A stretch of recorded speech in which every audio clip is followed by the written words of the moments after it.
Ya, Shabbat Shalom Bapak Ibu Saudara sekalian. Shabbat Shalom. Senang bisa kumpul kembali hari ini ya. Seberapa kita yang ada di sini adalah orang-orang yang memang Tuhan panggil, Tuhan pilih, dan Tuhan pisahkan untuk suatu hal yang mulia, ya, untuk pekerjaan yang besar dan mulia. Karena itu kita bersyukur hari ini kita boleh ada di tempat ini untuk menguduskan perintah Tuhan. Ya, karena Tuhan memerintahkan hari Syabat itu kita ada di dalam persekutuan, yaitu pertemuan kudus yang disebut dengan Mikra Kodes, ya. Jadi ini perintah, dan perintah Tuhan sering memberikan perintah kepada kita Di dalam perintah itu ada berkat. Amin Bapak Ibu. Amin. Baik. Mari kita akan memulai dengan nyanyian syukur, doa, matohu.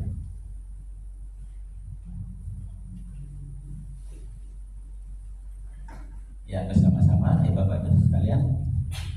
Matohu hawe kayako miskenote ka Israel vani merokas deka afo veka esta hafe elheka konseka belirateka Adonai hati leon bete kaukom miskan kevodeka Bani estachafe ve'echra Efrecha lifnei Adonai osi Bani prilati lecha Adonai Echra Elohim berochas becha Aneni be'emet yisecha Aneni be'emet yisecha. Alangkah indahnya kemah-kemahmu Yakub dan tempat kediamanmu Israel. Dan aku berkat kasih setiamu yang besar, aku akan masuk ke dalam rumahmu, sujud menyembah ke arah baitmu yang kudus dengan takut akan engkau. Adonai, aku cinta pada rumah kediamanmu, pada tempat kemuliaanmu bersemayam. Dan aku mau sujud menyembah, aku mau bertekuk lutut di hadapanmu penciptaku. Dan aku kiranya doaku kepadamu ya Adonai boleh diterima. Elohim, dalam berkat kasih setiamu yang besar, jawablah aku dalam kebenaran keselamatanmu. Tuhan, kita akan menyanyikan Mazmur, nyanyian hari Sabat, Mazmur 92. Raja David menulis ini mengungkapkan betapa dia mencintai Sabat, betapa dia mencintai Torah Tuhan, sehingga dia mengubah nyanyian ini ya. Kita menyanyikan bersama-sama dari kata sadik ya, bersama-sama. Sadik kata marifra kere balefano yiske setuli bebe Adonai Bechasrot Elohenu Yafriku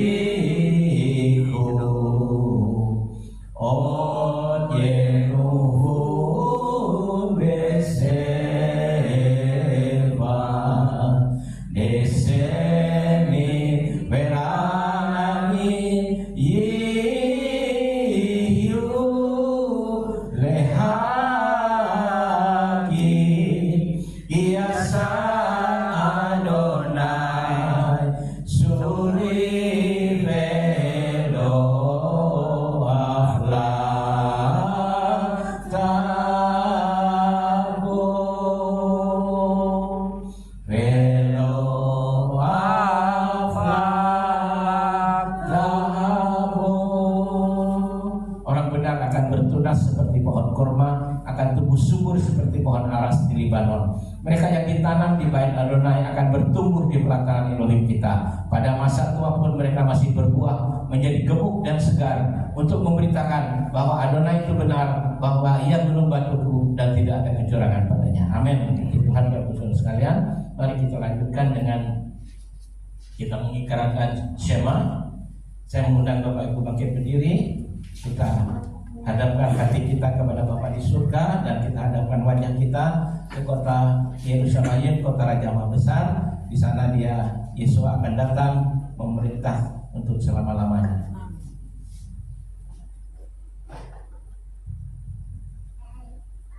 Bapa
Avinu Seba Samain Jitkaras Simcha Tafo Malkutka Ya Seresonka Keba Samain Kendra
Saya mau memanggil hambanya Pak Edi Chandra yang akan membacakan Torah.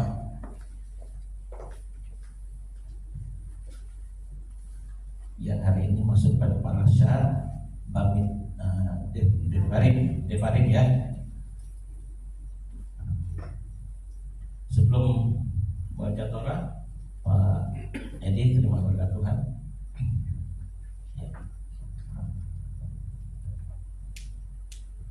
Bismillah, Abotenu, Abraham, Ishak, Yakub, punya Paraet, Bapak Edi Chandra, Asher, Allah, Lesafot, Elohim, Torah, Hakados, Baruhu, punya Pares, Koto, Wismi Fakto, Islam, Beraka, Bekas Laka, Pekol, Masih, Yadaif. Dia yang memberkati leluhur kita Abraham, Ishak, dan Yakub. Kiranya dia memberkati Bapak Edi Chandra yang telah datang untuk menghormati Tuhan dan Torah. Kiranya yang kudus diberkatilah dia, memberkati dia dan keluarganya, dan mengirim berkat dan kemakmuran dalam segala pekerjaannya. Diberkatilah Adonai yang dipuji. Diberkatilah Adonai yang dipuji selama. Baru kata Adonai yang melek haula asep bahkan banu amin penatan lalu torato baru kata Adonai notein hatorat. Sebelum baca kita naikkan Kimitsion dulu ya. Kimitsion tese Torah, Kimitsion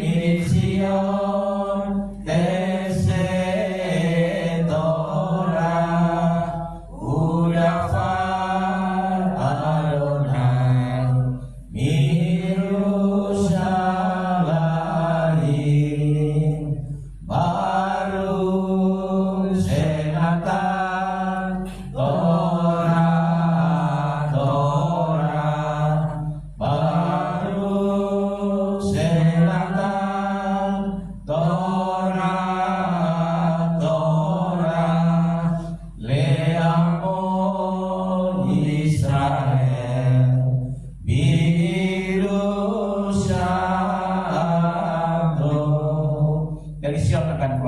firman Adonai dari Yerusalem. Diberkatilah Dia yang memberikan Torah kepada umatnya Israel dalam kekudusannya. Bacaan Torah dari Ulangan 11 ayat 1 sampai 11. Kebesaran Tuhan. Haruslah kau mengasihi Tuhan Elohimmu dan melakukan dengan setia kewajibanmu terhadap Dia dengan senantiasa berpegang pada segala ketetapannya, peraturannya, dan perintahnya. Kamu tahu sekarang kukatakan bukan kepada anak-anakmu yang tidak mengenal dan tidak melihat ajaran Tuhan Elohimmu, kebesarannya, tangannya yang kuat dan lengannya yang teracung, tanda-tanda dan perbuatan-perbuatan yang dilakukannya di Mesir terhadap Firaun, raja Mesir, dan terhadap seluruh negerinya. Juga apa yang dilakukannya terhadap pasukan Mesir dengan kuda-kudanya dan kereta-keretanya, yakni bagaimana ia membuat air laut berau meluap meliputi mereka ketika mereka mengejar kamu, sehingga Tuhan membinasakan mereka untuk selamanya.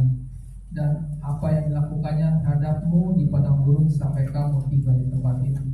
Pula apa yang dilakukannya terhadap Datan dan Abiram, anak-anak Eliab, anak Ruben, yakni ketika tanah mengangakkan mulutnya dan menelan mereka dengan isi rumahnya, kemah-kemah dan segala yang dimiliki mereka di tengah-tengah seluruh orang Israel. Sebab matamu sendirilah yang telah melihat segala perbuatan besar yang dilakukan Tuhan.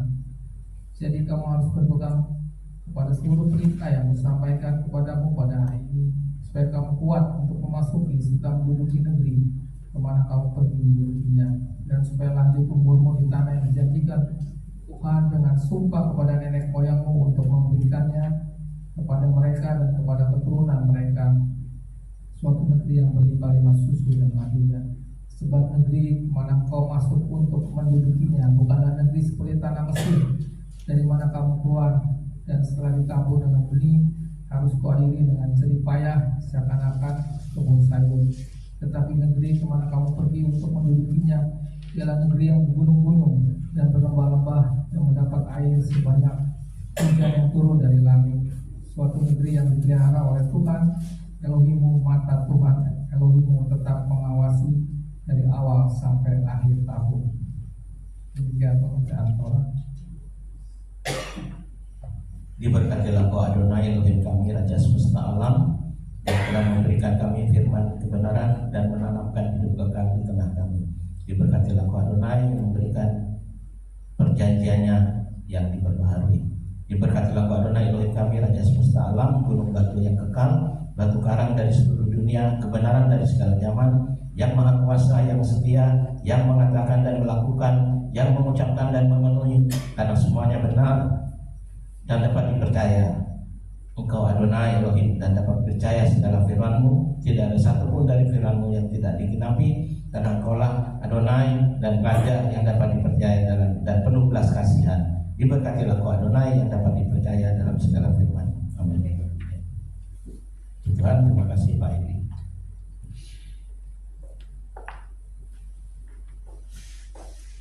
Ya, kita langsung masuk pada firman-Nya.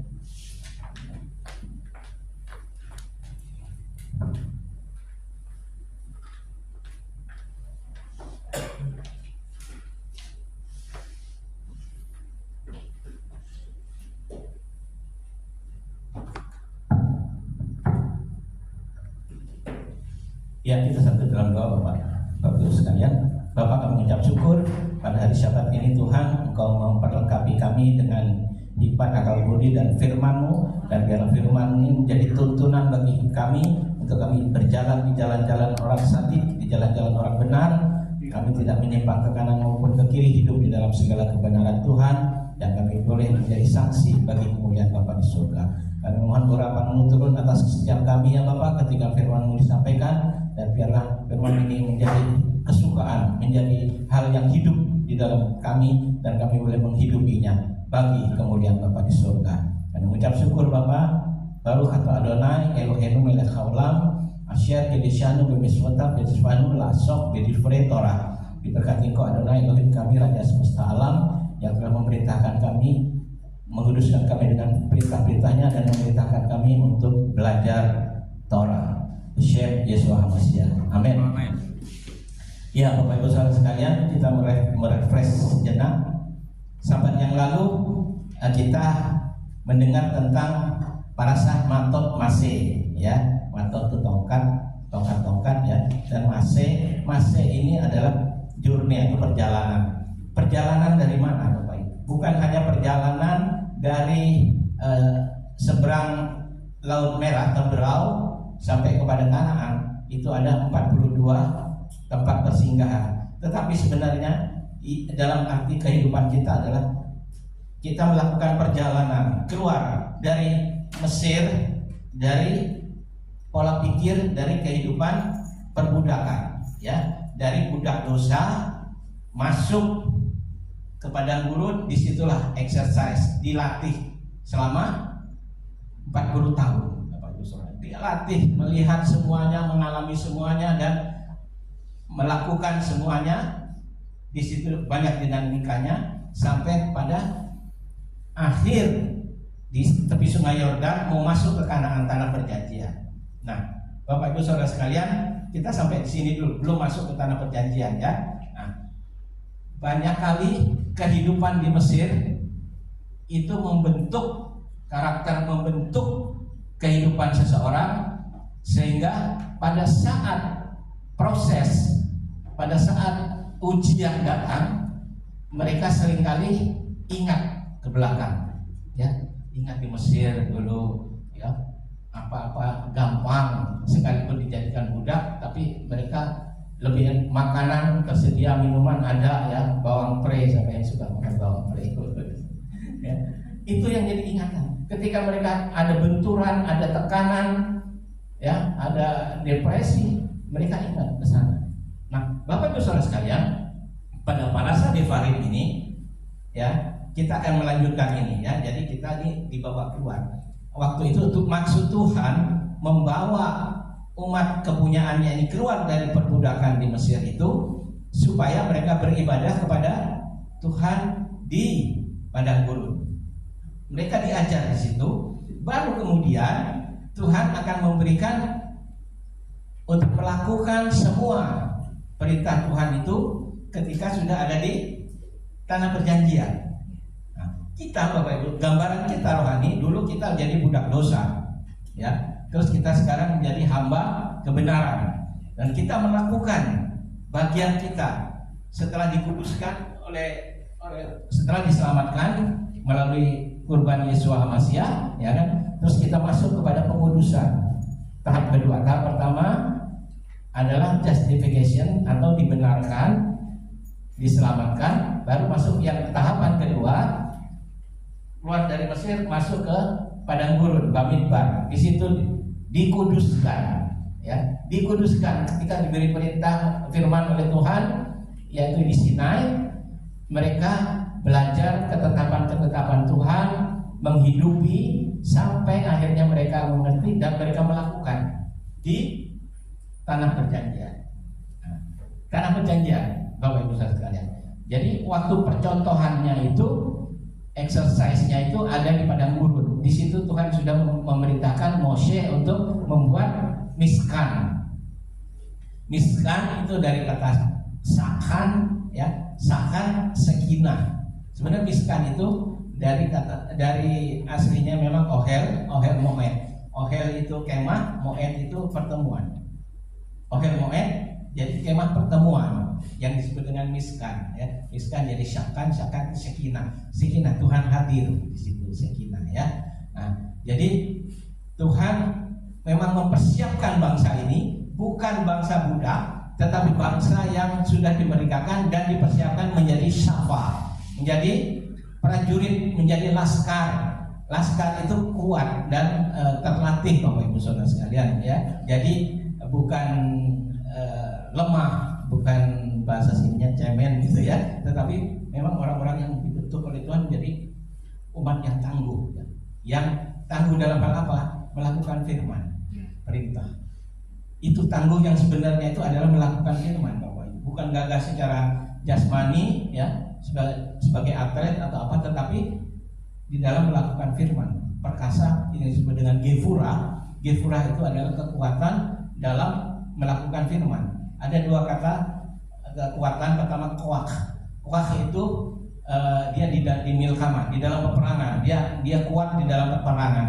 tetapi kita berperangan di dalam roh kita, yaitu dengan firman-Nya. Nah, ini berbicara Torah. Mose di ayat pertama dikatakan eleh devarim, ya. Eleh inilah firman. Kata devar itu firman atau perkataan Tuhan. Devarim itu firman-firman, ya, atau devarot gitu. Kita punya asyarah devarot 10 firman. Nah, Bapak Ibu Saudara sekalian, 10 firman itu yang diajarkan ketika mereka ada di padang gurun. Diajarkan setelah diberi di Sinai untuk dipelajari, diajari, dipraktekkan, ya kan, dilatih. Jadi akhirnya ketika dia masuk ke tanah perjanjian melakukan semuanya. Nah, seringkali umat Tuhan gagal di dalam melakukan firman itu. Karena apa? Seringkali di Asyarah Devarot itu sudah digunting, dibuang. Padahal yang penting pertama adalah bukan 10 firman itu, tetapi ayat sebelumnya itu, ya. Perkataan sebelumnya dikatakan gini, Anochi Adonai Elohecha Asher Hotzeticha Me'eretz Misraim Mibet Avadim. Akulah Adonai Elohimmu yang membawa kau keluar dari tanah Mesir, dari rumah perbudakan. Nah, itu yang penting. Itu artinya apa? Tuhan menyatakan identitasnya. Ya, Anochi Adonai Elohecha.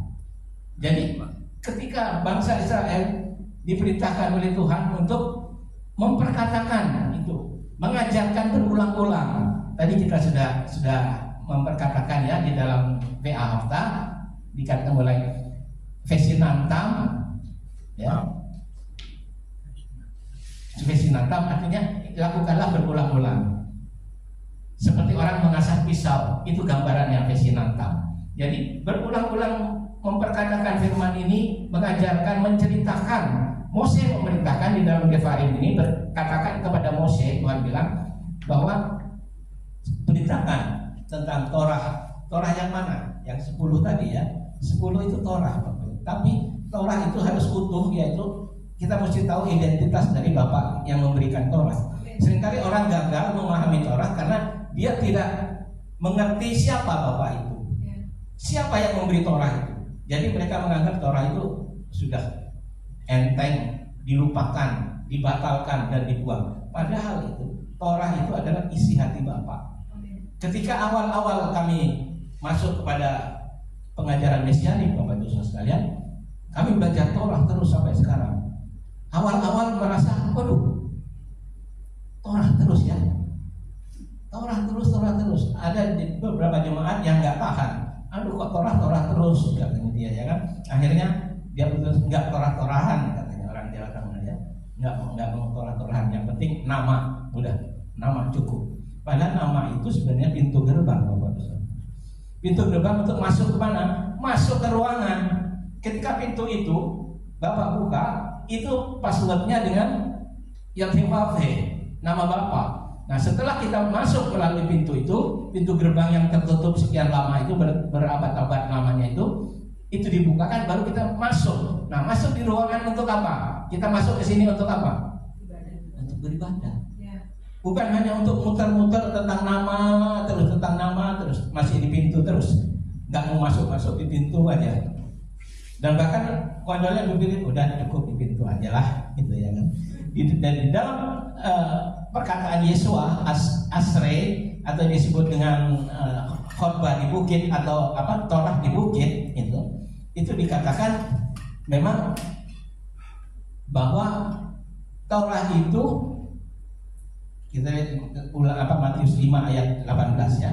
Jadi Torah itu kalau diajar, siapa yang mengajarkan Torah akan mendapat tempat yang tinggi, dan siapa yang sebaliknya tidak mengajarkan Torah mendapat tempat yang paling rendah dan kerajaan surga.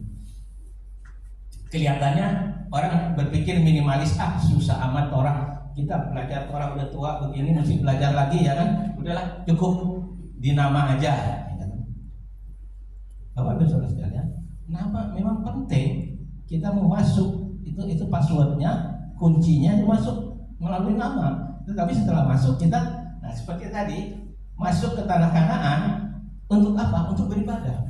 Jadi maksud Tuhan mengeluarkan bangsa Israel dari perbudakan itu supaya beribadah kepadaku, kata Tuhan. Nah, ibadah atau avoda. Sekarang ini banyak kali pengguntingan atau penyunatan, bahkan pemutarbalikan firman, Bapak Ibu Saudara sekalian. Jadi apa yang Tuhan perintahkan, apa yang Tuhan rancangkan dengan teliti, itu mereka abaikan, mereka ganti, mereplace, Bapak Ibu Saudara sekalian. Semua ajaran mereplace. Mesiasnya katanya, Mesias, yang penting kita percaya Yesus, kita selamat.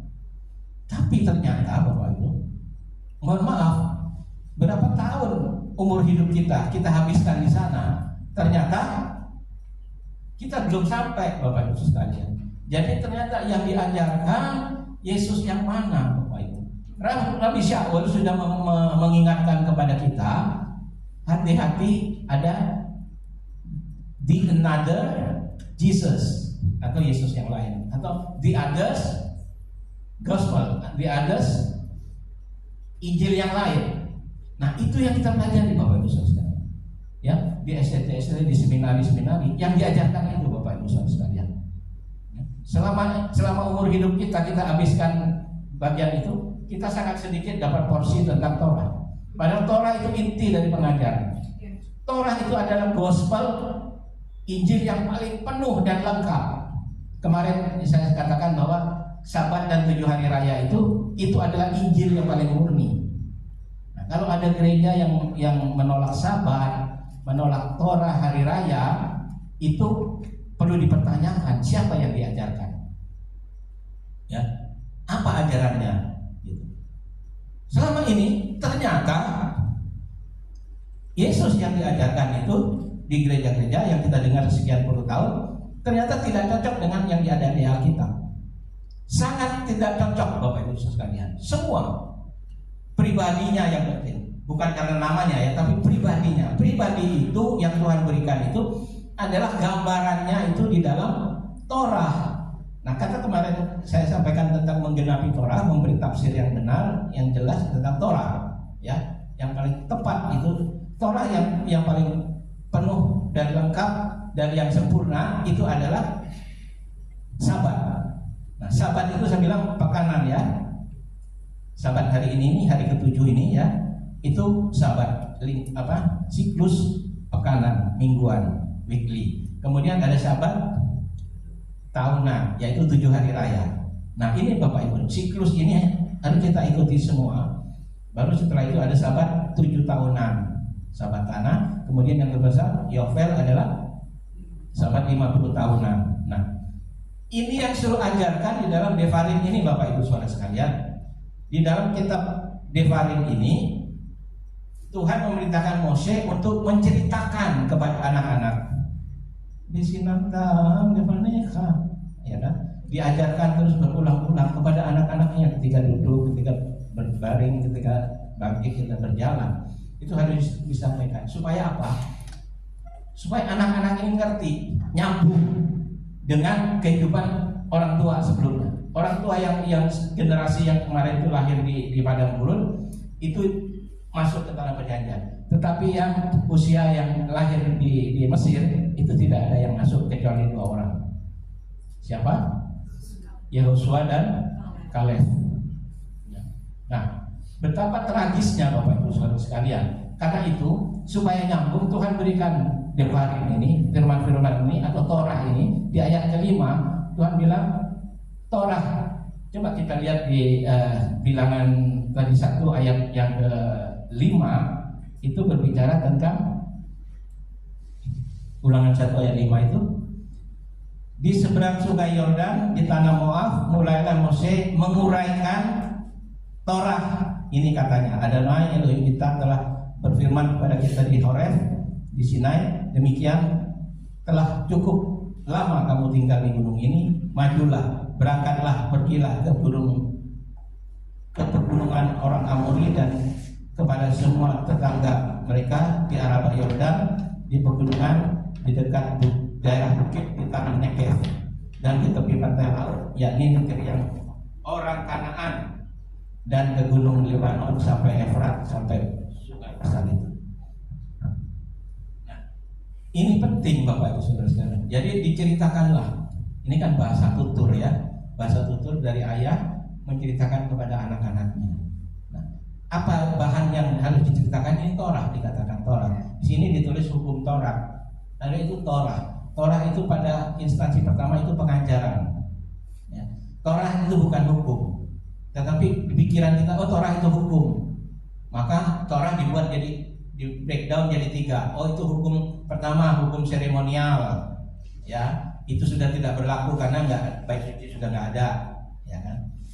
Nah tapi konyolnya bukan karena bait suci nggak ada, karena Yesus mati di kayu salib maka itu sudah dihapus katanya. Nah ini yang nggak tepat. Saya bisa telusuri bahwa ini sangat tidak tepat, tendensius, bahwa bukan karena kematian Yesua mereka tidak melakukan Torah, tetapi karena bait suci nggak ada. Jadi ada kesenjangan antara tahun 30 waktu Yesua disalib itu masih terjadi terus berlaku Bapak Ibu Saudara sampai tahun 70 ketika bait suci dihancurkan. Nah, jadi sangatlah tersalah kita bilang ketika Yesus mati di kayu salib, tetelestai sudah selesai, sudah genap. Ya, apanya yang genap? Redemption, penebusan. Bukan Torahnya yang sudah selesai. Katanya Torah dipakukan di atas kayu salib. Salah. Yang dipakukan itu surat hutang. Surat hutang itu apa? Dosa. Dosa kita yang dipaku di kayu salib Bapak Ibu Saudara. Bukan Torah yang dipaku di kayu salib. Nah ini ada peredamsif atau pemikiran yang diputar balik, digeser gitu Bapak Ibu Saudara, sehingga kita nggak dapat kebenarannya.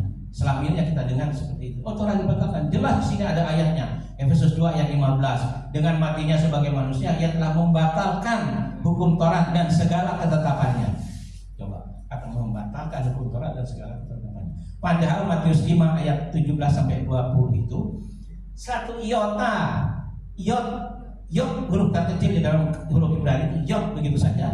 Itu satu yot aja tidak akan ditiadakan sebelum langit dan bumi lenyap. Ini Torah dihapuskan Bapak Ibu Saudara, dibatalkan. Berapa juta yot? Betapa jahatnya manusia di hadapan Tuhan. Tuhan mengatakan seperti itu.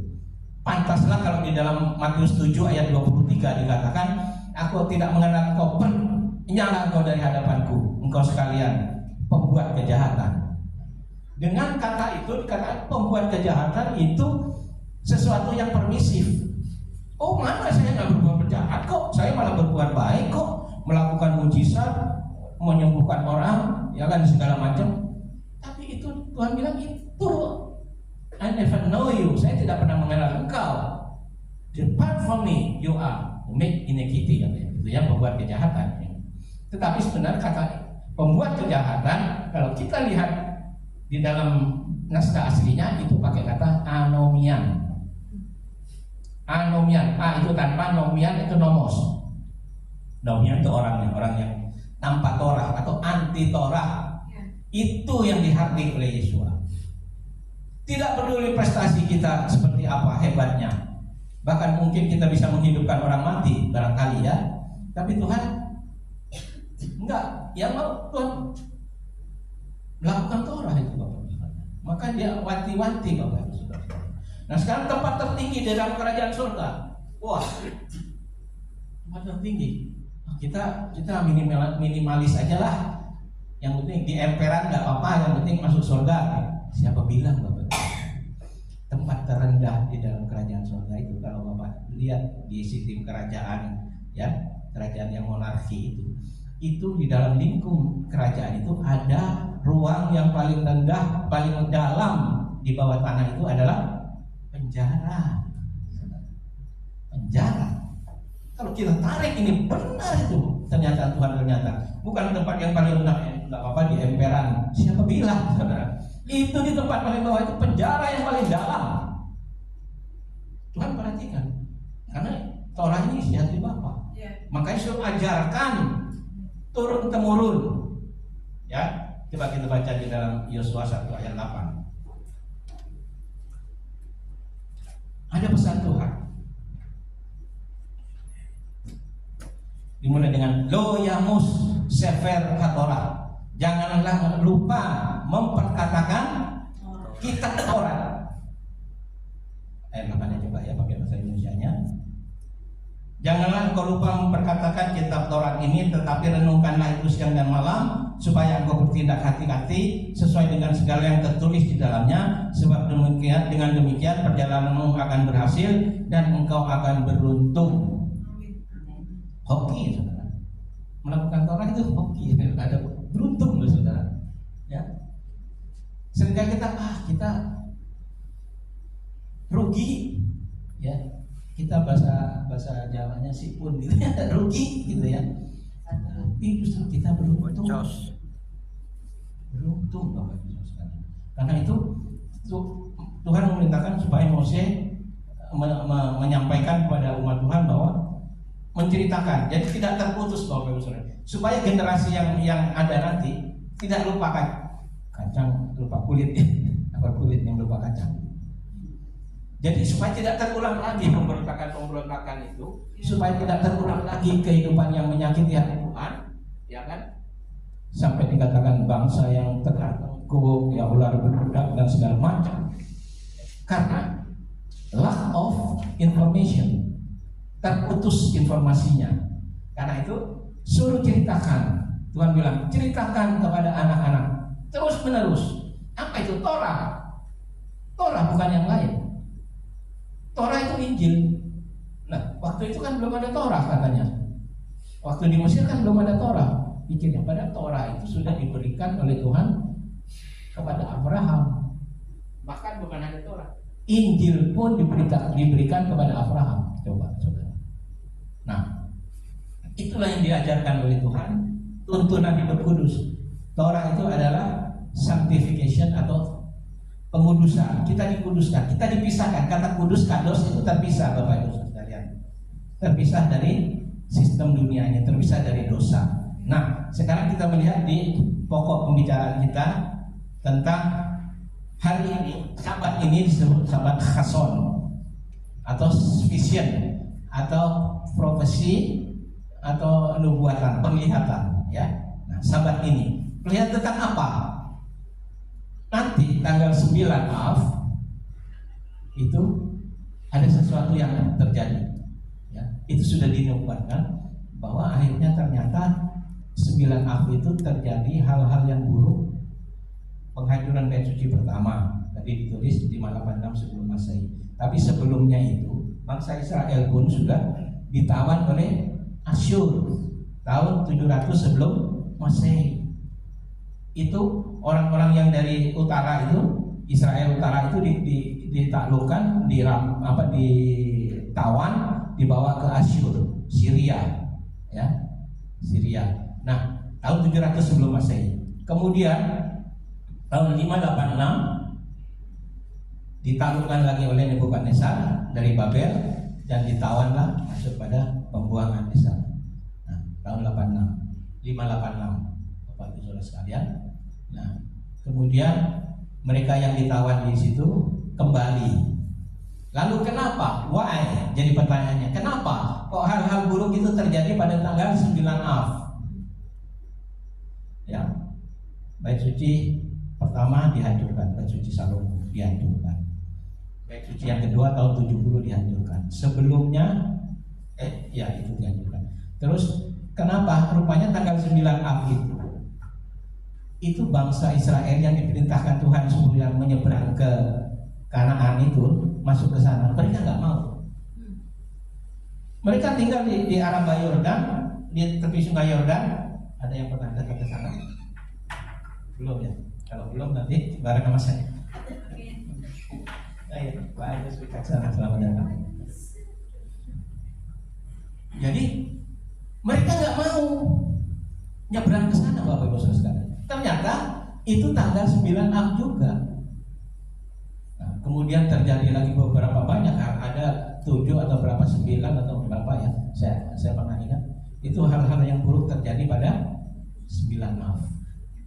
Tahun 1492 itu terjadi inkuisisi di Spanyol.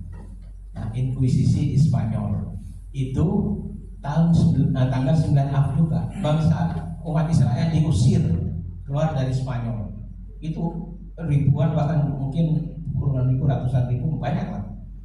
Karena apa? Pemerintah Spanyol itu kan Roma Katolik ya, Katolik. Jadi mereka itu sebenarnya tetap sama, memaksa semua orang harus masuk jadi Katolik. Ya. Yang tidak mau bisa dibunuh, diusir.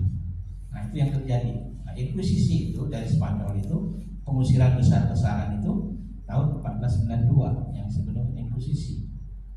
Ada lagi pogrom, ada lagi Holocaust. Nah itu apa sebabnya Tuhan izinkan hal ini terjadi? Rupanya satu, Bapak Ibu, ini penting. Umat Israel melupakan Sabat. Saya katakan Sabat itu sentral, Sabat itu penting, karena dari kata Sabat itu berarti rest, berhenti. Nah, dikatakan Yesua adalah Adon HaSabat. Yesua adalah perhentian kita. Perhentian dari apa? Mencari keselamatan. Artinya apa? Di luar Yesua tidak ada keselamatan. Kita bersyukur kita ada di dalam Yesua. Walaupun ada kelompok-kelompok atau apa yang menyalahpahami kita, bahkan memfitnah kita, katanya, oh kita ini Mesianik ini menolak Yesua, katanya begitu. Oh salah besar, sangat salah. Justru Mesianik ini sentralnya adalah Mesias, makanya disebut Mesianik. Sama dengan Kristus, Kristen karena pengikut Kristus ya. Pada dari kata Kristianoi di Kisah Rasul 11 ayat 26. Kristianoi itu adalah memang pengikut Yesua, orang-orang yang non Yahudi ya, dari Gentile yang mengikut Mesias Ibrani disebut Kristianoi atau Kristianos itu ya. Itu pun ejekan atau mocking atau olok-olok dari temennya bahwa oh kamu jadi Yahudi ya, pakai langit, pakai kipas, mau jadi Yahudi ya, pakai bahasa Ibrani gitu ya. Nah itu yang terjadi sebenarnya. Jadi kekristenan itu beda dengan yang abad 21 loh. Kita harus menyadari dan rela kita menerima itu, kenyataan itu bahwa ternyata kekristenan yang ada di sekitar kita sekarang, saya dengar kemarin itu di dalam perdebatan di YouTube itu ternyata sudah berapa ribu di Indonesia? 85 ribu denominasi. Tahun lalu saya melihat ada 48 ribu dari tadinya 40 ribu, 42 ribu, 48 ribu, sekarang 85 ribu denominasi, Bapak Ibu Saudara sekalian. Coba. Jadi karena beda setengah ayat saja mereka goodbye bikin denominasi sendiri. Saya nggak contoh ya di ada gereja Aras gitu ya. Itu terpecah-pecah sekarang. Maksudnya memisahkan diri. Nah, penyempalan inilah yang beda doktrin.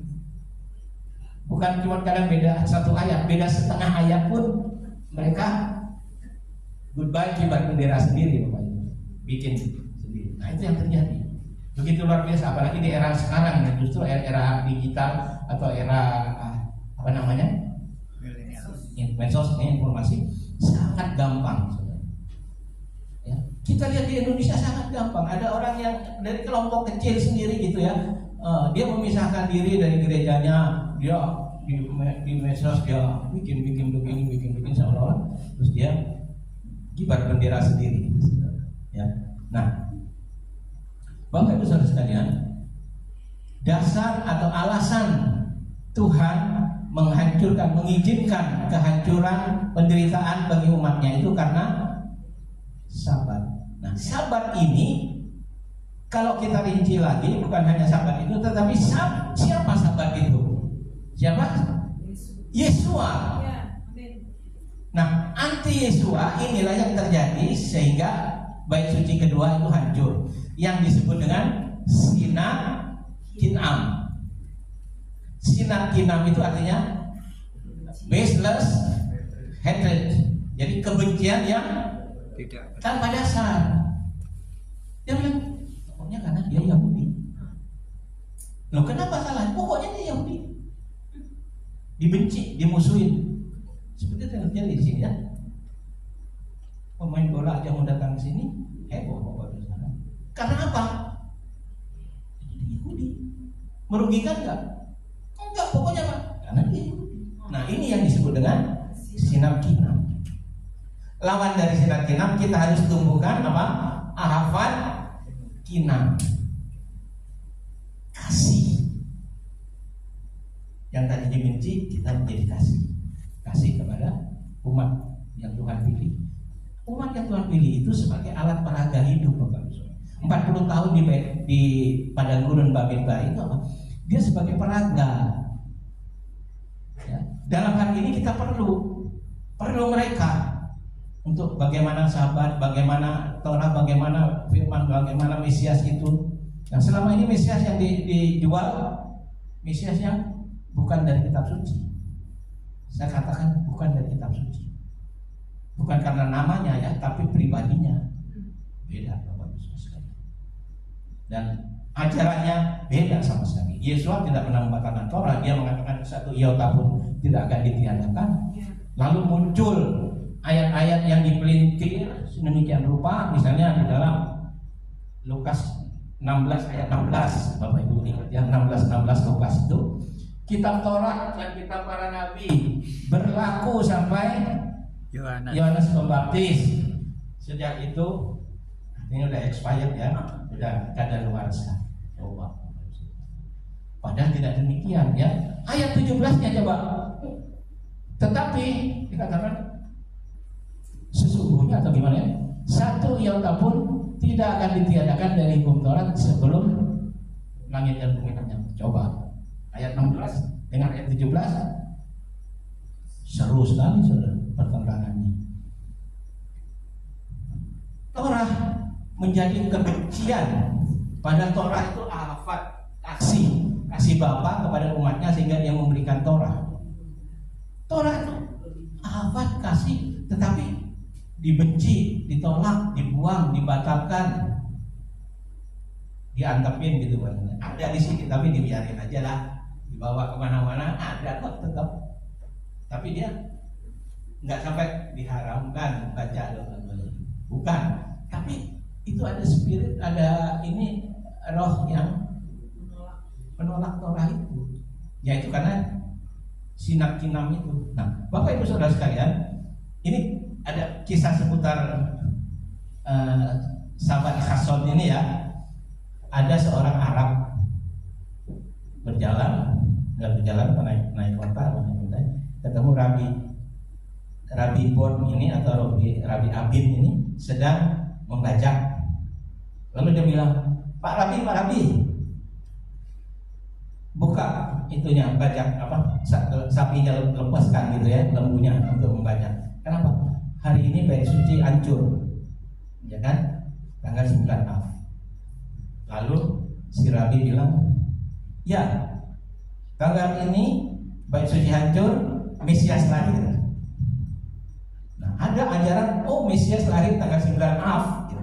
Karena berpikirnya pada ini di ranah remes, satu apa yang namanya aligor gitu ya. Tapi itu dianggap itu. Akhirnya sekarang banyak yang dimaksud bilang Mesias lahirnya tanggal 9 Av gitu. Pada bait suci hancur. Padahal tidak demikian. Itu maknanya bahwa di dalam kehancuran bait suci ada lahir pengharapan untuk hidup lebih baik, lebih benar, yaitu dengan bait suci yang baru. Nah, ini terkait nanti di dalam kitab Matius 24 tentang akhir zaman, Bapak Saudara sekalian. Ini ada kaitannya semua tentang akhir zaman. Bahwa kamu mendengar deru perang di mana-mana, terjadi kelaparan, terjadi banyak bencana, ya. Bapak Ibu kita lihat semua itu. Tapi Ishak Sapira bilang ini Mesias is coming. Ya. Berarti waktunya sudah dekat dengan tanda-tanda itu. Tapi firman Tuhan katakan itu belum kesudahan, itu baru permulaan. Coba kita lihat di Matius 24 ini ya Bapak Ibu Saudara sekalian. Ini memang tentang akhir zaman. Ya. Kita bacanya di ayat 3 sampai 14 ya, saya akan bacakan ya.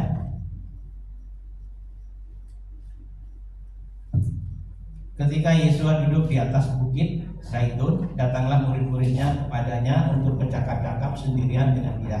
Kata mereka, katakanlah kepada kami bila manakah itu akan terjadi dan apakah tanda kedatanganmu dan tanda kesudahan dunia? Jawab Yesus kepada mereka, waspadalah supaya jangan ada orang yang menyesatkan kamu, sebab banyak orang akan datang dengan memakai namaku dan berkata, akulah Mesias, dan mereka akan menyesatkan banyak orang. Kamu akan mendengar dulu perang atau kabar tentang perang, namun berawas-awaslah, jangan kamu gelisah, sebab semuanya itu harus terjadi, tetapi itu belum kesudahannya. Sebab bangsa akan bangkit melawan bangsa dan kerajaan melawan kerajaan. Aku akan ada kelaparan dan gempa bumi di berbagai tempat. Tetapi semua itu barulah permulaan penderitaan menjelang zaman baru.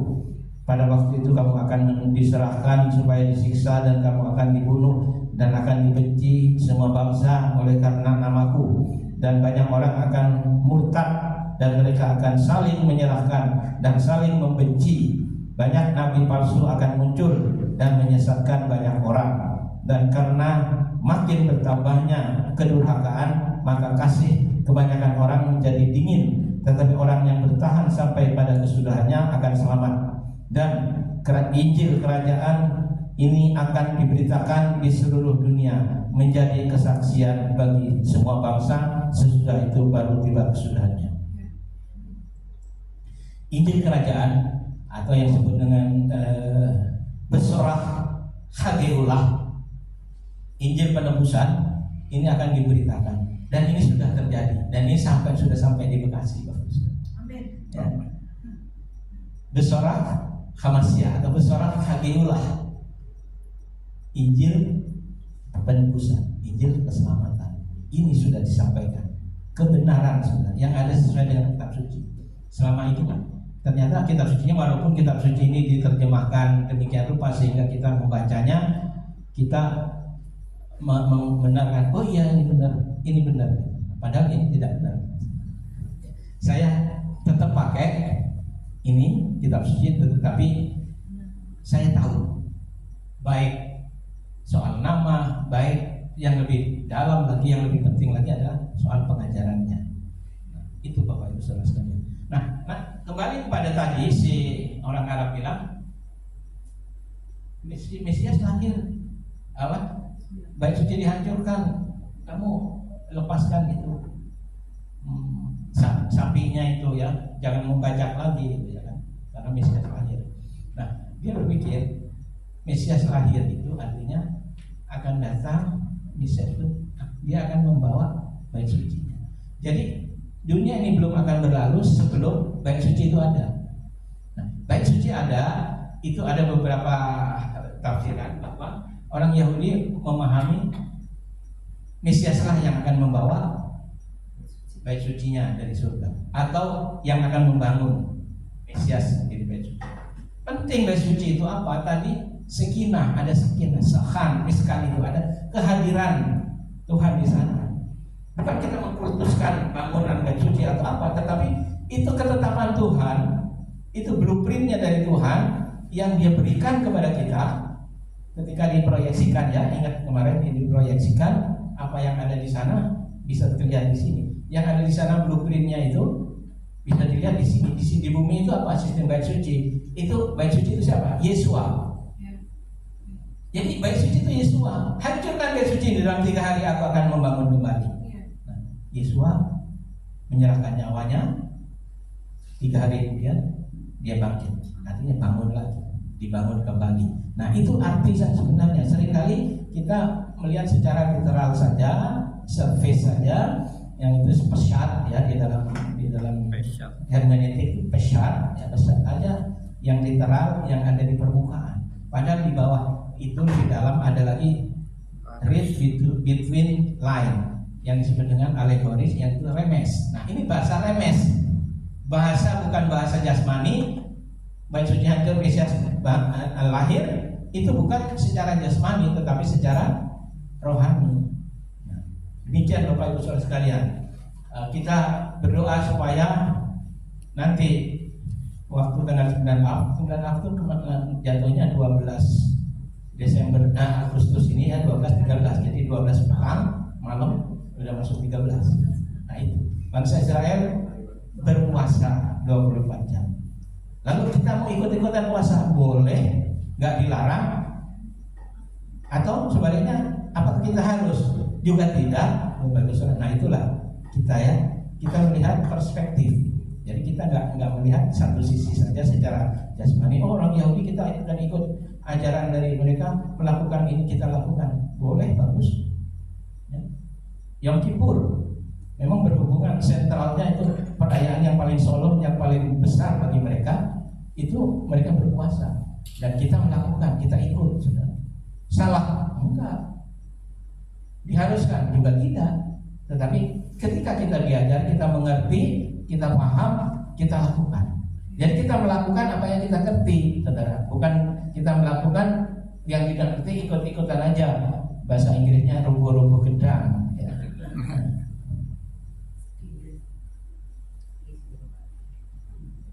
Bagaimana generasi baru ini dapat melihat tren kehidupan yang berkesinambungan dengan generasi sebelumnya? Tentu Moshe diberitakan Tuhan, ceritakan,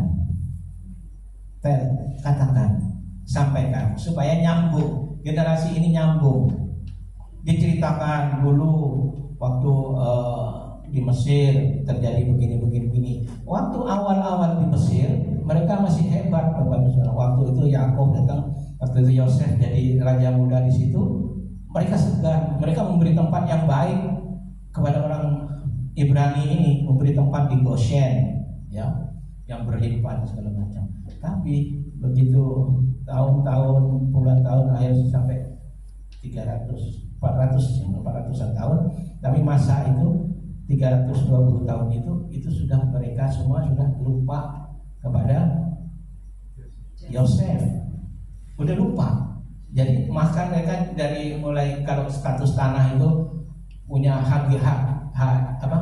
SHM, dari SHM terus turun jadi HGB jadi HGU jadi sewa jadi akhirnya jadi budak. Itu yang terjadi. Itu harus diceritakan kepada anak-anaknya supaya anak-anaknya itu melek, supaya anak-anak itu nggak sembarangan, nggak sembrono lagi. Karena apa? Mereka dibuat begitu karena mereka dibuat supaya melupakan Tuhan, melupakan Sabat. Ini penting banget, Sabat itu luar biasa. Sampai orang Yahudi itu kalau mau merayakan Erev Sabat, dia akan memulai lebih awal. Ya, biasanya jam 18 kurang 18 dia nyalakan lilin. Artinya apa?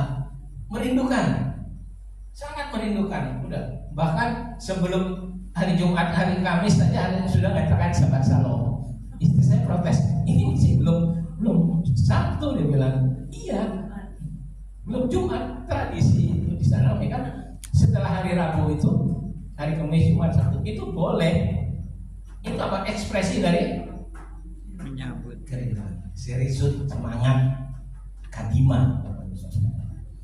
Nah, terus itu tergambar juga ketika Hamdalah mengakhiri Sabat, dia berlama-lama, nggak jam 6 udah kita selesai Sabat. Tidak, mereka nunggu supaya Sabat itu jangan berlalu. Sampai ada yang, kita melihat berapa? 3 bintang dulu, baru ini kita mulai sudah menutup Sabat gitu. Enggak, saudara. Ini bukti ekspresi bahwa sama juga waktu David menulis Mizmor ini, ya, Mazmur 119, itu Mazmur terpanjang. Ayatnya ada berapa pemirsa sekalian? Pego 150 ayat loh, paling panjang. Tetapi dari semua 150 ayat itu kalau disaripatikan itu kan muncul satu, I love Torah. Maka saya punya topi, saya punya kaos, Yesua keselamatanku, Torah kesukaanku. Bukan itu jadi beban, bukan Sabat jadi beban, Sabat jadi ini itu. Tentu Sabat ini jadi suatu kerinduan. Harus diceritakan. Ini Devar apa? Torah. yang diajarkan. Torah itu harus mengerti bukan hanya mulai dari lo yehye laka Elohim akarim almanai, lo ta'ase laka pesel, lo tisha etsem Adonai Elohika lasaf, sakor et yom hasabat lakatsu, kabet et habikaf et imeka dan seterusnya. Tetapi yang penting yang di atas yang pernah kita lihat, Anochi Adonai Elohika Asher Hotsetika Me'eretz Israel Nibet Afadi. Ini identitas. Kalau kita tahu identitas itu dari Bapa, Torah itu diberi dari Bapa kita yang seperti itu, maka betapa kita harus respect, betapa kita harus sambil, harus kita komit, ya. Itulah Bapak Ibu sekalian. Nah sekarang ini kan generasi terus berganti. Dari generasi mungkin di sini ada generasi baby boomer ya. Baby boomer itu yang lahir sebelum tahun 60. Pak, ya. Saya selanjutnya generasi saya generasi Z, ya. Z yang 60. Z. Dia 60 ke atas gitu ya. Nah, ada generasi X, generasi Y dan sebagainya. Setiap generasi itu ada perubahan-perubahan. Sistem komunikasinya berubah, Bapak Ibu Saudara sekalian. Akan sangat sayang Bapak Ibu Saudara kalau ada orang yang nggak melek ini galai gadget, saudara, gadget. Jadi itu mengini sendiri membuat dia sulit sendiri Bapak Ibu. Nggak ngerti WA gitu misalnya ya, nggak ngerti WA. Padahal sekarang WA itu sangat penting. Ada informasi apa, ya kan, di WA, di medsos gitu ya kan. Seperti Pak Sutekno, mantap dia bikin banner bikin itu flyer itu ya kan, di mana-mana itu Bapak Ibu. Terus semangat. Saya agak ya kan, karena teman saya agak banyak lah. Saya punya teman di Facebook ya 1.600 sekian lah. Paling kalau yang aktif 10% aja kan lumayan gitu ya. Nah, saya terus ya kan, saya forward kemana-mana supaya siapa tahu gitu ya. Ya, kita terus lakukan terus begitu. Jangan seperti di Bandung dulu rajin gitu ya. Belakangan nggak ada informasinya. Nah orang yang tidak itu ada di grup misalnya, ada pemberitahuan kayak kemarin berita duka ya kan. Ada yang nggak tahu, habis dia nggak ngerti, aku nggak ngerti katanya. Lo kan diajarin, pokoknya aku nggak mau. Nah generasi itu Bapak Ibu Saudara sekalian, itu informasinya, komunikasinya itu berubah-ubah dan itu terus progres Bapak Ibu Saudara sekalian. Apa yang nggak pernah kita pikir? Dulu kita mesti bawakan nulis surat ya Bapak Ibu Saudara, nyari perangko, kirim ke sana ya kan, perlu waktu yang lama. Sekarang berapa detik sampai saudara kemana-mana. Ya. Dulu waktu fax, ada fax, wah kita udah bagus di Telegram gitu fax. Dari sana masuk dari Amerika, masukkan ke kantor, tiba-tiba, ya, oh udah ada sih. Itu tapi sekarang lebih cepat lagi, saudara. Sekarang paperless, ya kan, nggak perlu pakai kertas segala macam, cukup pakai ini. Ya kan? Apa-apa ada di situ. Kata istri saya 80% dalam kehidupan itu sekarang bergantung di sini. Banyak hal yang harus kita benahi dalam kehidupan kita, tapi kita bersyukur. Day by day kita terus diajar, dibawa kepada pengenalan yang sebenarnya. Kita ini lihat seperti buram. Seperti contohnya Tertullianus. Tertullianus itu muncul ide Tritunggal, Trinitas itu. Jadi dia tuh gambarannya orang yang ada di dalam gua melihat keluar gua itu ada pohon, kena angin goyang-goyang. Lalu, oh pohon itu ada batangnya, terus ada daunnya, terus ada buahnya. Oh 3. Oh itu Tritunggal, Trinitas. Nah, tubuh kita ini ada tubuh, jiwa dan roh, Trinitas. Nanti ada 2 saksi, jadi 3. Nah itu kan cocok logi. Padahal kalau kita pegang seperti yang kita ada tadi apa? Shema Israel Adonai Elohim Adonai Echad. Ini kandungan dari semua itu. Siapa penciptamu? Adonai, ya kan? Bagaimana dia? Echad. 3 bukan, 10 bukan, 1 juga bukan, tidak. Jadi saya tidak mengatakan itu salah, yang ini benar. Semuanya ada yang benarnya, ada benarnya gitu saudara. Jadi di tengah gitu. Karena apa? Kita bisa melihat dari kesemuanya gitu ya. Kita melihat sekarang perspektif kita itu siklis, sirkular. Jadi melihat bukan kebenaran itu hanya ada di satu titik, ini titik A, titik Z, maka A tidak sama dengan Z, maka A lawan dengan Z. Tapi kita melihat, oh sekarang A dan Z itu bisa unity ada di dalam lingkaran. Jadi sudut pandang kita luas, angle-nya kita luas, saudara. Melihat, ya, angle-nya itu luas kita melihatnya, ya, Bapak Ibu sekalian. Kita bersyukur karena Tuhan itu baik bagi kita. Dia bawa kita. Ya. Dulu seperti Mose, waktu Mose diperintahkan, Mose menghadap ke Firaun, minta ditemuin Aharon. Oke, sampaikan begini. Mose menolak. Aku nggak petah lidah atau nggak fasih lidah katanya. Oh, terus muncul pemikiran, oh Mose itu orangnya gagap katanya, ya kan? Ada yang begitu. Padahal Mose itu berpikir di istana itu akan banyak bangsa-bangsa yang lain dan dengan bahasa-bahasa yang lain. Nanti kalau aku ditanya mau pakai ini, aku nggak ngerti. Beda dengan Mossad, ya, beda dengan Mordekai. Mordekai itu anggota Mossad. Ya, dia duduk di dekat gerbang, dengan orang ngomong pakai bahasa apa, dia tahu. Karena rupanya mereka orang-orang itu punya 70 bahasa, menguasai 70 bahasa. Jangan macam-macam, makanya Mossad kalau nyamar gitu ya, jadi ini. Dia ngerti Bapak Ibu semua. Sedangkan sekarang orang Arab belajar bahasa Ibrani. Di komunitas Islam juga di Indonesia belajar bahasa Ibrani. Nah, kita juga akan diundang nanti ke Al-Zaitun. Kita akan datang ke sana, kita diundang ke sana. Di Al-Zaitun itu banyak rapi-rapi ternyata. Mereka fasih, banyak yang fasih loh orang-orang itu. Yang debater di itu ya, di medsos itu. Bahasa Ibraninya oke. Dia berkomunikasi dengan bahasa Ibrani. Kalau saya cuma ngertinya bahasa Alkitab doang, mereka bisa komunikasi bahasa Ibrani, menurut saya. Kita nanti datang ke sana, ya kan? Siapa tahu Tuhan bawa supaya kita ada kolaborasi, kita boleh. Itu besar di sana, saudara. Ya, kita bersyukur Bapak Ibu Saudara sekalian. Mose untuk mengawalinya dengan sesuatu hal yang takut gini-gini, tapi akhirnya berani.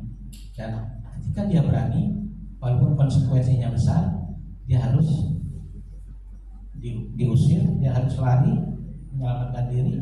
Tetapi Tuhan tetap pakai Mose untuk menjadi saluran tengah. Ternyata Mose itu orang yang paling lembut hatinya, paling lembut hatinya, ya Mose itu. Tapi dia berani, dia punya ahafat hinam.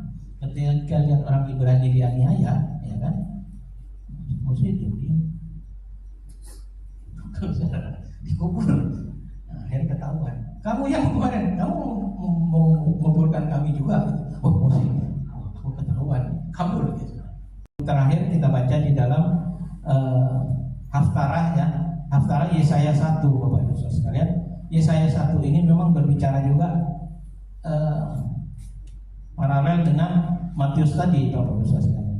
Jadi Tuhan tuh marah juga kepada orang Israel sampai muncul kata-kata juga yang sangat menyakitkan juga. Dikatakan bangsa ini beribadah kepadaku dengan mulutnya, padahal hatinya menjauh daripada. Nah itu Markus 7 juga bilang begitu. Ibadahnya ibadah manusia.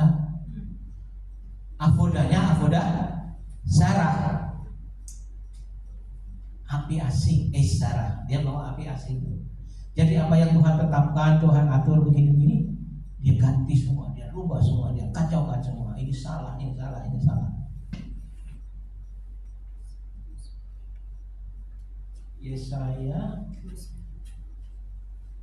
1 ayat 2 dan 4 sampai 4. Dengarlah hai langit dan perhatikanlah hai bumi, sebab Adonai berfirman, Aku membesarkan anak-anak dan mengasuhnya, tetapi mereka memberontak terhadap aku. Lembu mengenal pemiliknya, tetapi Israel tidak. Keledai mengenal palungan yang disediakan tuannya, tetapi umatku tidak memahaminya.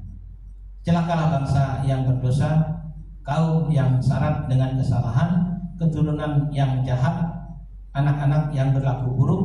Mereka meninggalkan Adonai, menista yang Maha Kudus, Elohe Israel, dan berpaling membelakangi dia. Sesuai dengan pemberontakan mereka, mereka dibuang, mereka ditindas sesuai dengan tahun-tahun pemberontakannya. Dia melawan Tuhan dengan memerintah, tidak melakukan perintahnya, yaitu tentang Sabat. Kenapa Sabat ini penting, Bapak Ibu Saudara sekalian? Memang Sabat ada yang sama dengan kita. Sabat orang Advent ya, Adventis melakukan Sabat, tapi Sabatnya bukan kita. Mereka beribadah pada hari Sabtu. Kalau kita memang akodah Sabat, ya, kita memang akodah Sabat. Kita bersyukur sini bisa sekali Sabat seperti ini.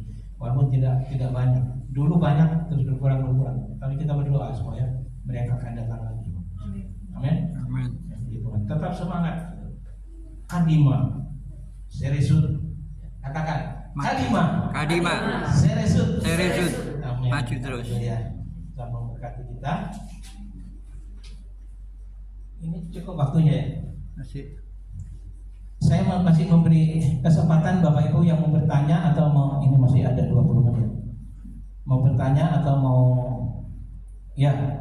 berkomen tentang parasa ini, atau kalau tidak parasa ini ya apa aja. Karena ini tapi saya bawa ke satu hal-hal yang di seputarnya gitu. Tapi tidak keluar dari ininya, di seputarnya. Ada nggak Bapak Ibu Saudara? Mungkin saya Pak. Iya Pak. Setelah bait suci dianjurkan. Apa? Setelah bait suci dianjurkan. Oh iya. Terus ada Paulus atau Yesus yang bilang, tidak tahukah kamu bahwa tubuhmu adalah bait suci? Korelasinya apa? Oh iya. Oke. Makasih, bagus nih pertanyaannya. Jadi dikatakan tubuhmu adalah bait Roh Kudus. Ya. Bait suci, bait Roh Kudus dikatakan. Bait Roh Kudus. Roh Kudus tinggal di dalam kamu. Nah, artinya apa? Jangan kita merusak bait suci tubuh kita. Itu implementasi pertama ya, yang dekat dengan kita. Dengan apa? Tubuh kita ini harus kita jaga. Kita rawat dengan pola makan, cara hidup dan sebagainya. Nah, itu bait suci kita. Kalau kita sembarangan, seenaknya, ya kan? Nah, itu artinya merusak bait suci. Sudah dikasih tahu, misalnya dikasih ketetapan dalam Imamat 11 misalnya tentang makanan, gitu ya. Nah, itu Tuhan memberikan itu Tuhan tahu. Jadi seperti Tuan Mercedes Benz ini, ya kan? Dia tahu produk dia itu. Waktu ada orang yang montir ahli itu mengatasi mobil ini kok nggak bisa, tiba-tiba Pak Tuan kan, nah boleh nggak saya lihat? Apa kamu? Saya kan ahli. Boleh nggak saya bantu? Coba buka itu, dilakukan. Udah sekarang coba ini. Karena dia yang menciptakan, dia tahu. Demikian tubuh kita, Tuhan beri guidance tentang makanan, tentang pola hidup dan sebagainya, tata ibadah kita. Nah, bait suci itu tempat Ruh HaKodes ada di dalam kita. Jadi Tuhan mau, Paulus mengatakan tubuhmu adalah bait suci juga. Siapa yang merusakkan bait suci akan dirusakkan akan dihukum sama Tuhan, gitu ya kan? Jadi artinya bait suci itu gambaran dari kehidupan kita. Lalu berpikirnya tidak bisa, ya udah akhirnya berpikirnya jadi ateis gitu. Bahkan dari kata Tuhan ada di sini, berarti dia dalam kata lain kata tidak ada Tuhan. Nah, bait suci itu seperti itu, Pak. Ya, gambarannya bahwa ada dua dimensi atau ada dua ya dimensi yang fisik dan dimensi yang rohani. Kedua-duanya itu satu, full. Sementara kadang melihat dari sisi yang sebelah sini, oh yang sebelah sini ini ada cincinnya yang kecil ya kan, oh yang sebelah sini. Padahal ini sama, satu tangan saya, pas. Gitu. Ya. Nah seperti itu, dua dimensi yang utuh satu, itu nggak bisa dipisahkan. Itu gambarnya seperti itu, bait suci itu, artinya tempat Ruach HaKodes kita melakukan semua yang Roh Kudus pimpin, bawa, taruh. Coba kita lihat ayatnya di Yehezkiel 36 ayat 25 sampai 27.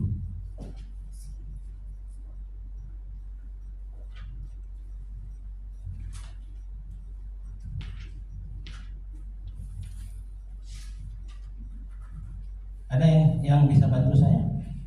Pakai HP lebih cepat. Ini suka lagi. Yeskel 36 ayat 25 sampai 27.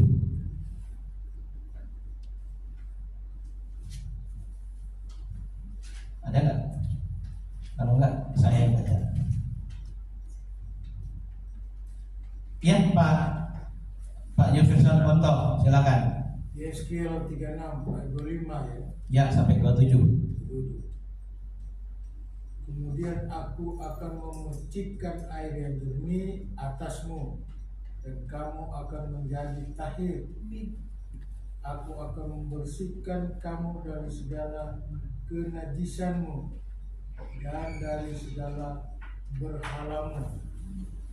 Aku juga akan memberikan kepadamu hati yang baru, dan aku akan menaruh roh yang baru di dalam kamu, dan aku akan menjauhkan hati batu dari tubuhmu, dan aku akan memberikan kepadamu hati daging. Nah, yang 7. Aku akan menaruh rohku di dalam kamu, dan akan membuat kamu berjalan dalam ketetapanku, dan kamu akan memelihara peraturan-peraturanku dan melakukannya. Ya, terima kasih Pak. Nah itu, Roh Kudus itu tempatnya bait suci. Ya, tubuh kita bait suci yang ditaruh Ruach HaKodes di dalam kita. Lalu orang bilang, oh Roh Kudus nggak ada zaman perjanjian lama, katanya gitu. Siapa bilang? Ini ada. Ya, Tuhan memberikan Ruach HaKodes kepada kita. Supaya apa? Sebenarnya Tuhan memberikan Torah, ya, Torah dan Roh Kudus itu. Ingat nggak Bapak Yusuf? Torah waktu di Sinai, ya kan? Di Sinai diberikan Torah 10 firman itu, dan Mose berhadapan-hadapan 40 hari 40 malam di Bukit Sinai, yaitu Hawa itu. Pada tanggal 6 Sivan, itu 6 Sivan, pada tanggal 6 Sivan yang sama, 1300 tahun kemudian, waktu diberikan Torah, terjadi pemberontakan, penyembahan lembu emas. Itu gambaran dari dewa orang Mesir, ya, Apis. Terjadi pemberontakan, Tuhan marah. Akhirnya berapa orang yang 3.000. Kemarin ada 36 ya. 8 kali 8 3.000. 24.000 ya, mati. Nah, ini kemarin kan 24 karena dosa perzinahan, ya kan, yang diambil ngasih cewek-cewek gitu, ya kan, supaya mereka, akhirnya Tuhan marah. Nah, iblis pun berbuat begitu, selalu berbuat begitu. Ketika Tuhan menjalan-jalan ini, iblis menyelipkan sesuatu. Enggak, itu salah. Tuhan enggak. Nah, itu Bapak Saudara, itu kerjaannya iblis, suka membalik-balik. Nah, Rohku akan kuberikan diam di dalam batu.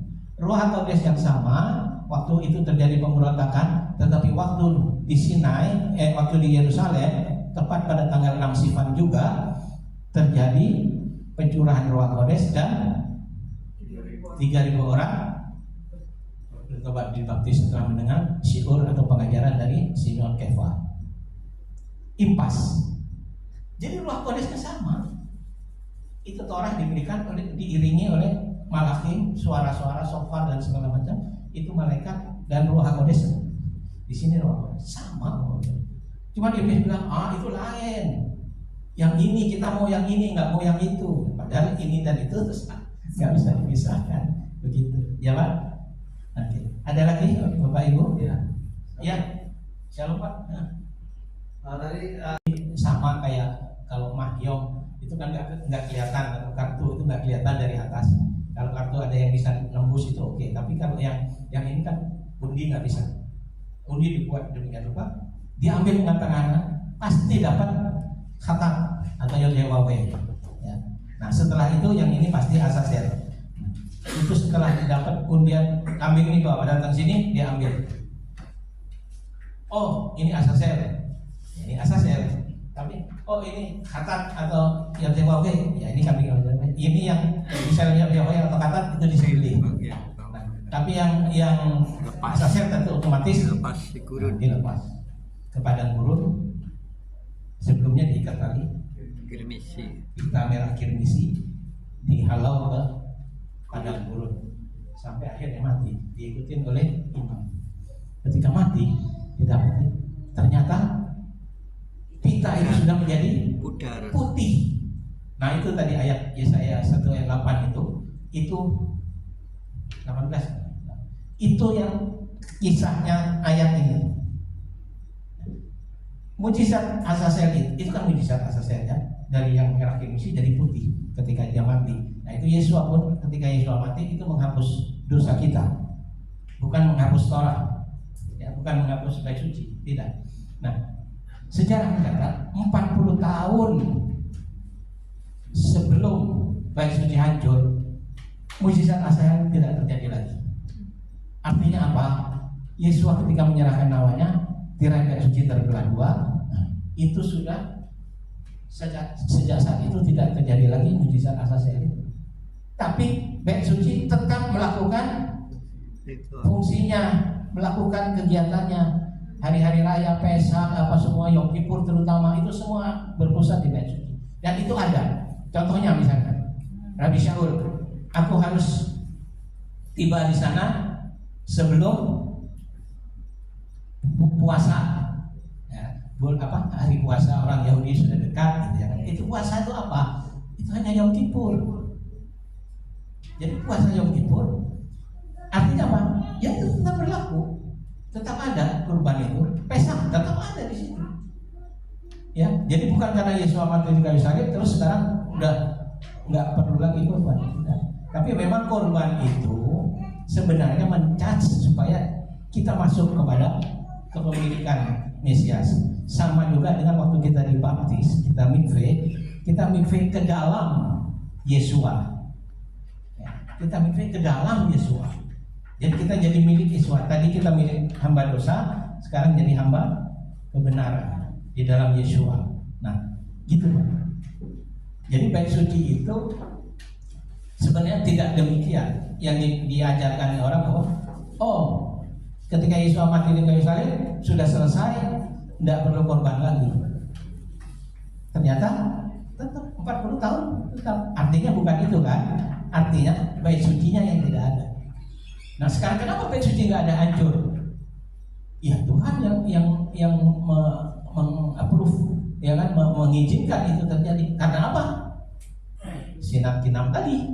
Sinat Kinam itu berbicara yang terutama yang tahun 70 ini itu berbicara tentang Yesua.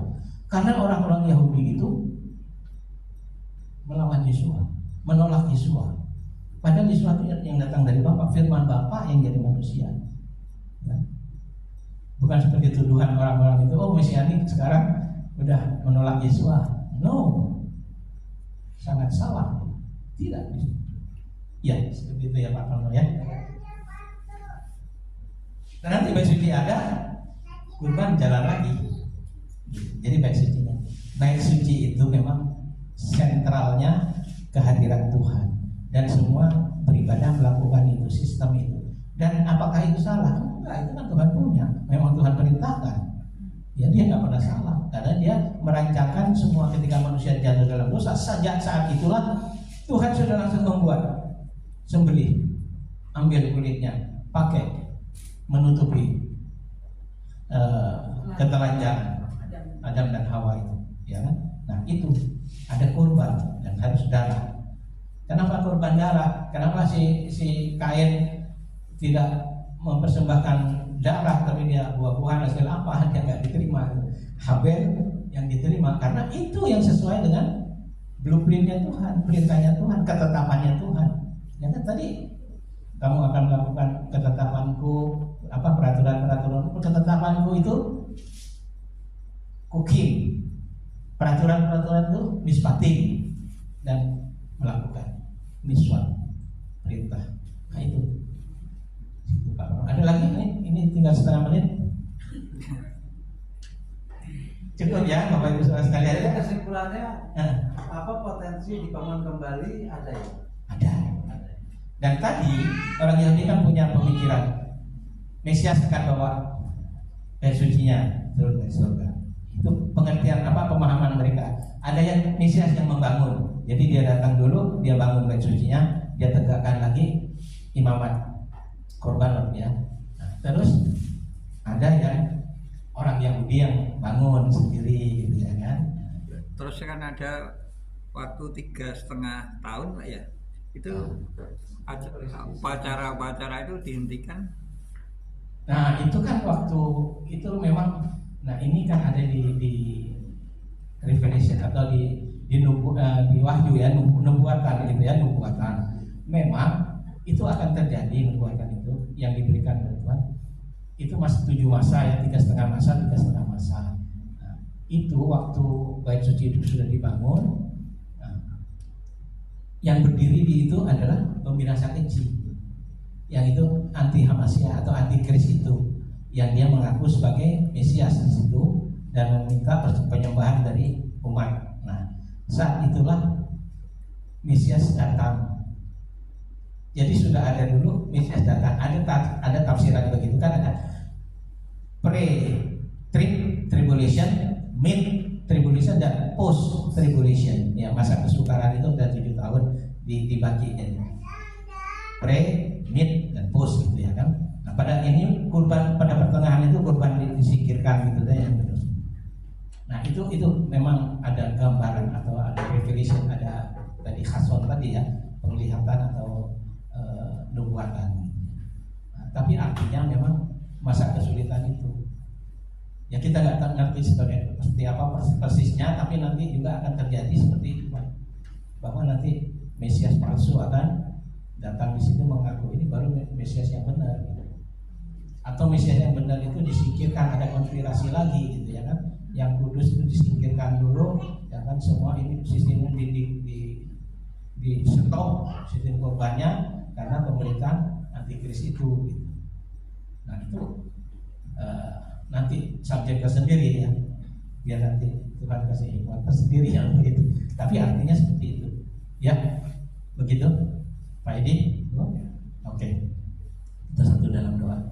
Bapak mengucap syukur buat hari Sabat ini, buat firman-Mu tentang Farid, tentang berita-berita, tentang ketetapan, tentang ucapan-ucapan perkataan Tuhan, supaya disampaikan kepada generasi-generasi yang selanjutnya, supaya generasi ini terus melihat bahwa ada garis benang merah yang Tuhan rentangkan pada waktu di Mesir sampai pada di Kanaan. Demikian juga ketika kita hidup di dalam perbudakan dosa, kita ditarik kepada hamba kebenaran di dalam Yesua Masih, oleh kurban darah Yesua Masih kami boleh dilayakkan, kami boleh dibenarkan. Terima kasih Bapa, Roh Kodes memeteraikan segala kebenaran-Mu dalam kehidupan kami, supaya kami boleh berjalan di dalam jalan-jalan-Mu ya Bapa. Diberkatilah Engkau Bapa yang baik,